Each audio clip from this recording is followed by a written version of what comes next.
కిరీటం పెట్టాడు ఆయన. మాట కిరీటం పెట్టారు. కిరీటాలు పెట్టినప్పుడు బాగానే ఉంటాయి, వాటిని కాపాడుకోవడం కష్టం. వారికి నా ధన్యవాదాలు తెలియజేసుకుంటూ పెద్ద వెంకటదాస్ గారికి ఈరోజు అదే సందర్భం. మాట మనిషిని అంచనా వేసేది ఒక మాటే అని ఒక్క సందర్భాన్ని నేను తీసుకుని రచించిన ఈ కవిత శీర్షిక మాట.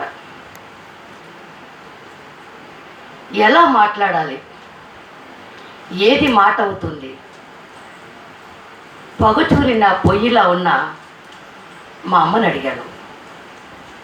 మంటలో వేయగానే బగ్గుమని మండేలా ఉండాలి అంది. చిల్లర నాణ్యాల్ని ఎరుకుంటూ ముఖం చల్లని నాణ్యంలో ఉన్న నాన్నని అడిగాను.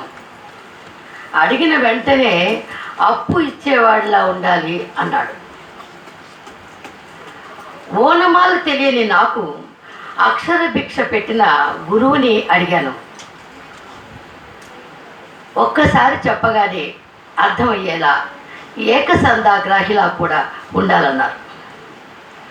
ప్రతి నిమిషం తనని తాను కాపాడుకోవాలని ప్రయత్నిస్తూ భయంగా జీవిస్తున్న అందమైన అమ్మాయిని అడిగాను.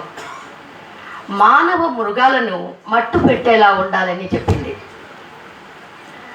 ప్రభుత్వోద్యోగమే జీవితం అనుకుంటూ పగలు రాత్రి తనకి ఉద్యోగం లేదని అరుస్తున్న ఒక నిరుద్యోగిని అడిగాను.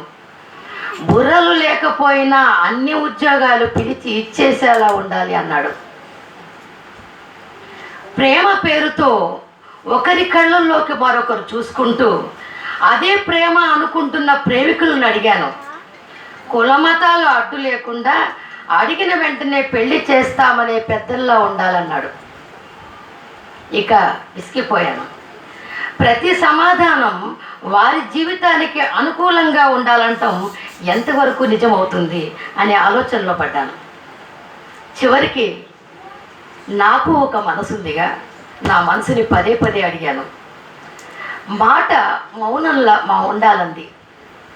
కాలిన కడుపుల్లో చల్లని చల్లలా ఉండాలని అంది. అనుబంధాల్ని అల్లుకునేలా ఉండాలంది. అన్యాయానికి నిరసన గళంలా ఉండాలంది.